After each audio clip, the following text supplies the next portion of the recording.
The first indication that something had fundamentally shifted in the transatlantic alliance arrived not from a leak or a clandestine cable, but from a podium in Mumbai. As Prime Minister Mark Carney delivered what was meant to be a routine statement on trade with India, the world's press corps received a notification that would upend the news cycle and send shockwaves through Washington. Canada, a nation often characterized by its measured multilateral approach to foreign policy, was throwing its weight unequivocally behind American military strikes on Iran. The carefully calibrated language of diplomacy had been replaced by a stark endorsement of kinetic action. In those initial hours, as the first explosions were reported near the offices of Supreme Leader Ayatollah Ali Khamenei, the White House had braced for the usual chorus of international concern and calls for restraint. Instead, they got Ottawa's full-throated support. Canada supports the United States acting to prevent Iran from obtaining a nuclear weapon, Carney declared, explicitly labeling the Iranian regime the principal source of instability and terror throughout the Middle East. For a president facing global condemnation over the unilateral strikes, this was an unexpected and powerful political lifeline thrown from the Commonwealth. But within the Beltway, where every diplomatic maneuver is parsed for its domestic political implications, the statement was read very differently.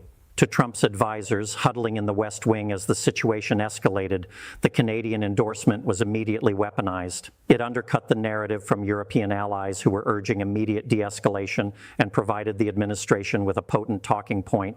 If historically cautious Canada sees the necessity of this action, they argued, then the strategic logic must be undeniable. The pressure on the White House to deliver a decisive blow, rather than a symbolic one, intensified dramatically. The context for this tectonic shift did not emerge from a vacuum. To understand the weight of Carney's words, one must look back at the bloody ledger between Ottawa and Tehran. This is a relationship that has been frozen in ice since 2012, when Canada shuttered its embassy in Tehran, breaking off diplomatic relations entirely. The shadow of Flight S-752 looms large. The Ukrainian International Airlines jet shot down by the Islamic Revolutionary Guard Corps in 2020, killing 55 Canadian citizens and 30 permanent residents, a wound that remains raw in the Canadian psyche. Furthermore, the streets of Toronto and Montreal have been a barometer of Iranian anger for decades.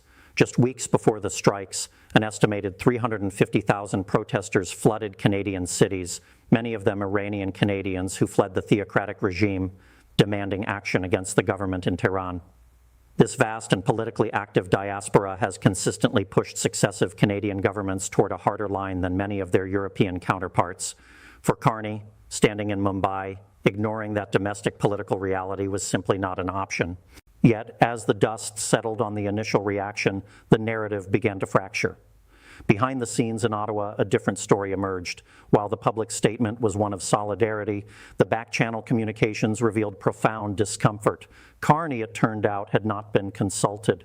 Canada was given no advance warning of the strikes, a slight that stung deeply in the foreign policy establishment.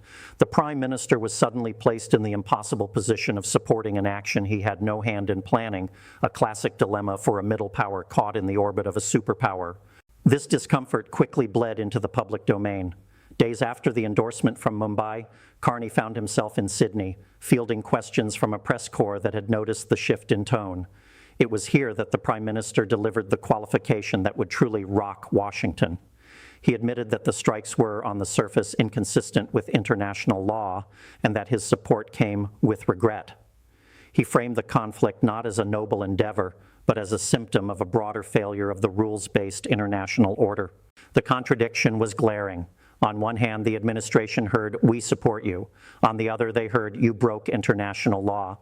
For a president who demands absolute loyalty and loathes any suggestion of illegitimacy regarding his actions, the mixed messaging from Ottawa created a new friction point.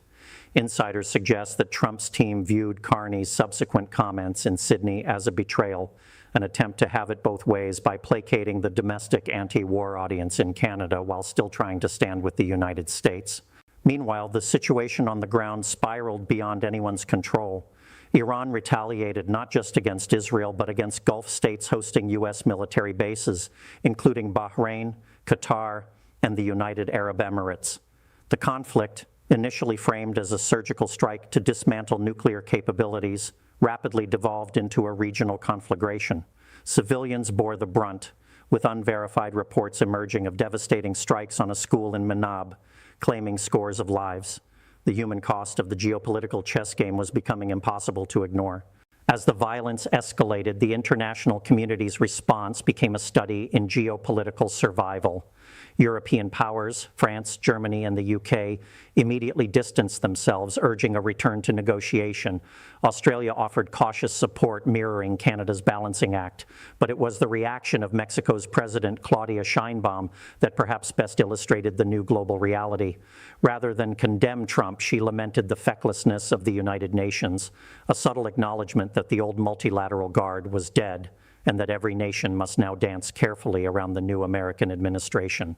Inside the Trump administration, the Canadian position created a deep schism.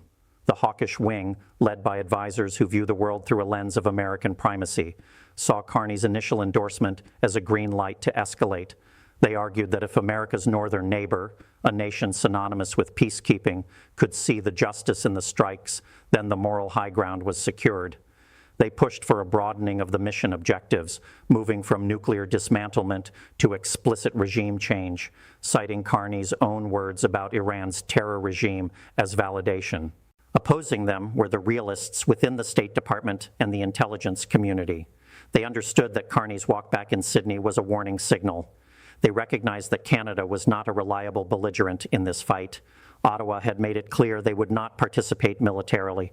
Relying on Carney's support was like building a house on sand. It looked solid from a distance, but it would wash away with the first tide of political pressure back home.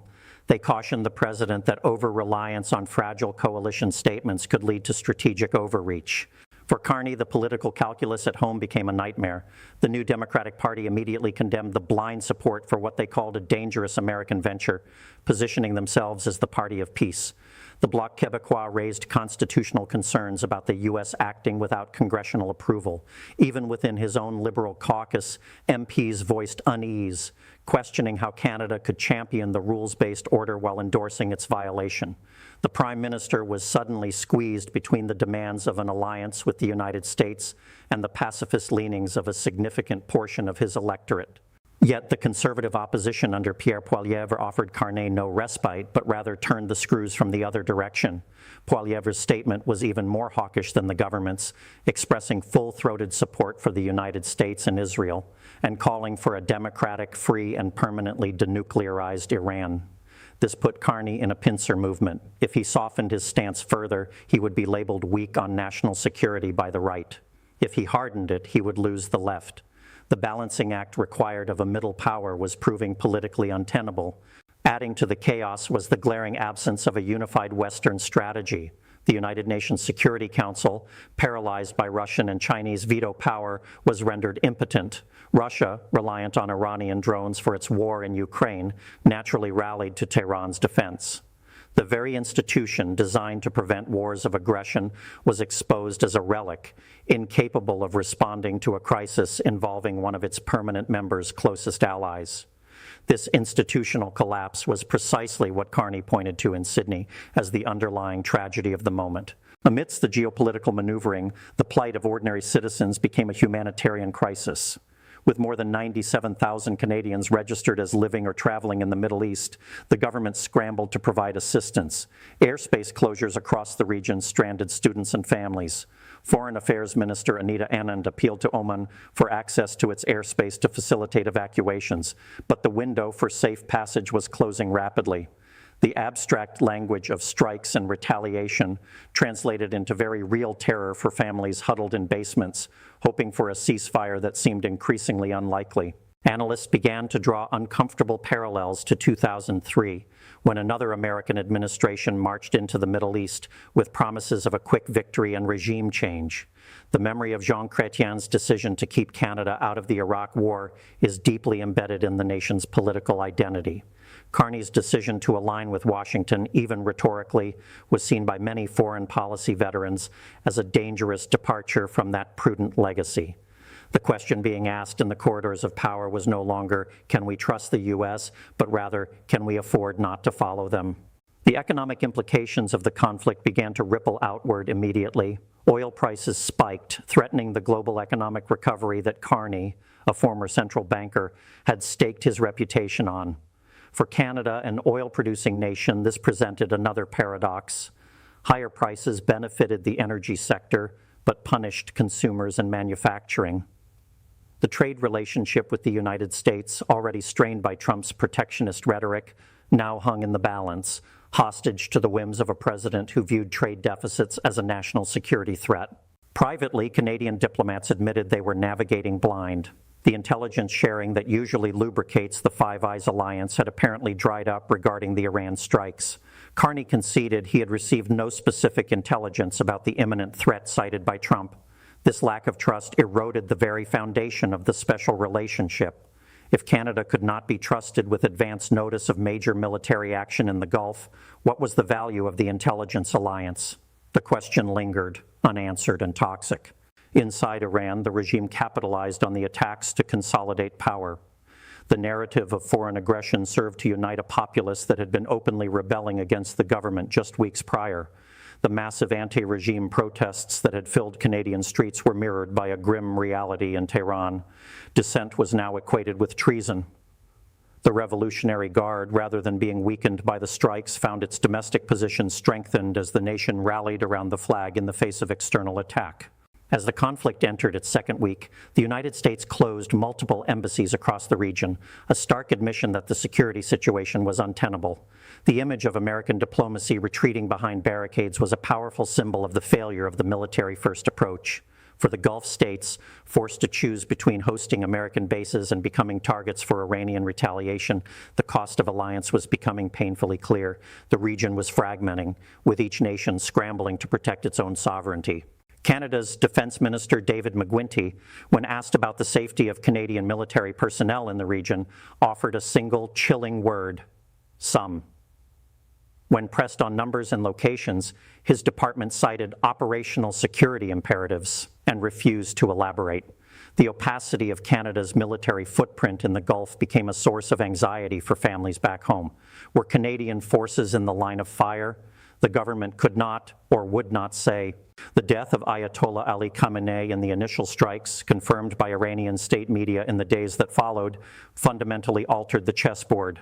The succession of his son, Mojtaba Khamenei, signaled a continuation of the hardline theocracy, dashing any hopes that the regime might moderate or collapse. For Washington, the killing of the supreme leader was a tactical victory but a strategic conundrum. Without a clear exit plan or a viable opposition to support, the United States faced the prospect of a prolonged occupation or an endless war against a more entrenched, albeit wounded, adversary. In a desperate bid to regain control of the narrative, the Liberal government in Ottawa proposed an emergency debate in the House of Commons. It was an attempt to appear democratic and deliberative, to give the illusion that Parliament had a say in the path forward. But the gesture rang hollow. The bombs were already falling. The debate, scheduled for a Monday evening, was not about preventing war, but about managing its political fallout. It was theater, designed to calm a restless electorate rather than change policy. Finally, in a move that underscored the volatile nature of the relationship, Carney and Trump spoke by phone. The official readouts from both sides were predictably bland, discussions of the economy, trade, and the Middle East. But the subtext was electric. Carney needed to explain why he had called the strikes illegal. Trump needed to demand unwavering support. The conversation, described by insiders as tense but professional, settled nothing. It merely postponed the inevitable reckoning between a middle power seeking autonomy and a superpower demanding fealty. Looking forward, the scenario planners in Ottawa, London, and Washington are sketching out three distinct futures. The first is a rapid de-escalation brokered by exhausted Gulf states, leading to a frozen conflict with Iran, contained but defiant. The second is a widening war, drawing in Hezbollah from Lebanon and Shia militias from Iraq, creating a regional inferno that makes the current crisis look like a skirmish. The third, and perhaps most terrifying, is the collapse of the Iranian regime into factional infighting, creating a power vacuum that terrorist groups and regional powers will rush to fill. What is clear is that the era of predictable alliances is over. Carney's statement and his subsequent walkback signaled a new reality for global diplomacy. Nations can no longer afford the luxury of consistent policy. They must pivot, qualify, and spin with every tweet from the White House and every shift in public opinion. Canada's position is not an outlier. It is a harbinger of a chaotic, transactional world order where yesterday's ally is today's critic, and today's critic is tomorrow's reluctant partner. For President Trump, the Canadian statement was a double-edged sword.